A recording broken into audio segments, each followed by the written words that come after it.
الحمد لله وكفى وسلام على عباده الذين اصطفى أما بعد فأعوذ بالله من الشيطان الرجيم بسم الله الرحمن الرحيم إنا أنزلناه في ليلة القدر وما أدراك ما ليلة القدر ليلة القدر خير من ألف شهر تنزل الملائكة والروح فيها بإذن ربهم من كل أمر سلام هي حتى مطلع الفجر۔ محترم سامعین و ناظرین، ہم جانتے ہیں کہ رمضان مبارک کا دوسرا عشرہ بھی اختتام پذیر ہے۔ 2 دن اب باقی رہ چکے ہیں دوسرے عشرے کے اختتام کے اوپر آخری عشرہ شروع ہو جائے گا، جس کے بارے میں خود نبی کریم صلی اللہ علیہ وسلم کا معمول حدیث پاک کے اندر بتایا جاتا ہے کہ کان رسول اللہ صلی اللہ علیہ وسلم یجتہد فی رمضان ما لا یجتہد فی غیرہ وَإِذَا دخل العشر الأخیر احیا اللیل وایقظ اہلہ وجد وشد المیزر، کہ حضور اکرم صلی اللہ علیہ وسلم رمضان مبارک کے اندر اتنا مجاہدہ کیا کرتے تھے جتنا کہ غیر رمضان کے اندر نہیں کیا کرتے تھے، اور جب آخری عشرہ داخل ہو جاتا تھا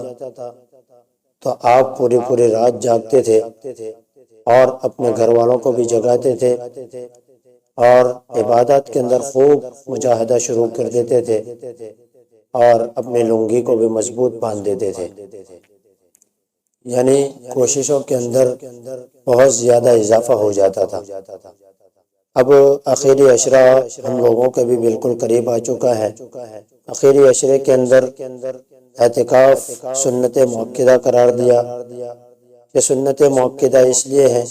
کہ آپ علیہ الصلوۃ والسلام بہت ہی اہتمام کے ساتھ اس کا اہتمام کرتے تھے، بہت ہی پابندی کے ساتھ اس کا اہتمام کیا کرتے تھے، اور حدیث پاک کے اندر آتا ہے کہ آپ علیہ الصلوۃ والسلام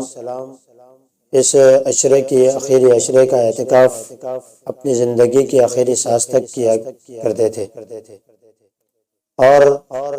اس کی فضیلت بھی بہت ہی بیان کی گئی ہے احادیث کے اندر۔ خود نبی کریم صلی اللہ علیہ وسلم نے معتکف کے بارے میں یہ حکم کیا ہے اور یہ ارشاد فرمایا ہے کہ معتکف جو ہے وہ گناہوں سے محفوظ رہتا ہے اور اس کے لیے نیکیوں کا ثواب بھی اسی طرح لکھا جاتا ہے جیسا کہ کرنے والا کرتا ہے۔ مطلب یہ ہے کہ معتکف جو ہے وہ اعتکاف کرتا ہے تو اللہ تبارک و تعالیٰ کی طرف سے خود بخود اس سے گناہوں کی حفاظت کا بندوبست کر دیا جاتا ہے کہ معتکف اکثر و بیشتر گناہوں سے بچ ہی جاتا ہے، ورنہ جو آدمی غیر معتکف ہوتا ہے، معتکف سے باہر ہوتا ہے اور اعتکاف میں نہیں ہوتا ہے، اس سے کچھ نہ کچھ لغزشیں ضرور ہو جایا کرتی ہے، لیکن معتکف چونکہ اعتکاف میں ہوتا ہے، مسجد میں ہوتا ہے، اس لیے اللہ تبارک و تعالیٰ کی طرف سے انتظام ہو جاتا ہے کہ وہ گناہوں سے بچ جاتا ہے، اور اس کے لیے نیک کام کرنے والوں کے برابر اجر ملتا ہے۔ مطلب کیا ہے کہ جو غیر معتکف ہوتا ہے، یعنی جو اعتکاف میں نہیں ہوتا ہے، وہ مریض کی عیادت کے لیے بھی جا سکتا ہے، جنازے کے اندر شرکت بھی کر سکتا ہے، تو یہ چیزیں جو ہیں وہ معتکف نہیں کر سکتا ہے۔ اس لیے اللہ تبارک و تعالیٰ کی طرف سے یہ خوشخبری اس کو دی گئی، یہ دوہرا اجر اس کے لیے رکھا گیا کہ جو کام تو اعتکاف کی وجہ سے جن اعمال کو نہیں کر سکتا ہے، ان اعمال کے نہ کرنے کے باوجود اس کا ثواب تجھے دیا جائے گا۔ اور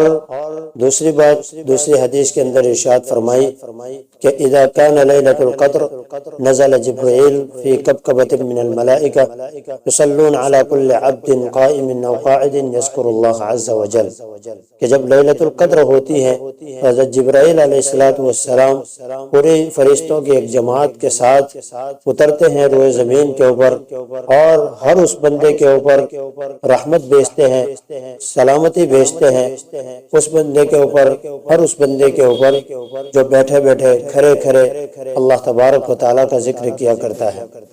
دوسری ایک حدیث کے اندر لیلۃ القدر کی فضیلت کے بارے میں ارشاد فرماتے ہوئے نبی کریم صلی اللہ علیہ وسلم نے فرمایا کہ جو بندہ لیلۃ القدر کے اندر ایمان اور احتساب کے ساتھ ثواب کی نیت رکھتے ہوئے عبادت کرے گا، اللہ تبارک و تعالی جو ہے اس کے پچھلے گناہوں کو معاف فرما دیتے ہیں۔ دوستو، اب یہ لیلۃ القدر کو ہم کس طرح حاصل کریں، اس کا حاصل کرنے کا طریقہ کیا ہے، اور اس رات کے اندر عبادت کی کیا کیا فضائل ہیں، اور اس کے اندر عبادت کرنے سے ہمیں کیا کیا ملتا ہے، اور اس کے اندر کس کس طرح کی عبادتیں کی جائے، انشاءاللہ اس کی تفصیل آئندہ ویڈیو کے اندر آپ کے سامنے آئے گی۔ تو اللہ تبارک و تعالیٰ سے دعا کرتے ہیں کہ اللہ تبارک و تعالیٰ رمضان المبارک کے آخری عشرے کی ہمیں خوب اہتمام کے ساتھ قدردانی کی اور اس کے اندر اپنی عبادت و بندگی کی توفیق عطا فرمائے، اور جتنے بھی عبادتیں پچھلے دنوں میں کی ہیں ان تمام کو اپنے فضل سے شرف قبولیت سے نوازے۔ وآخر دعوانا ان الحمد للہ۔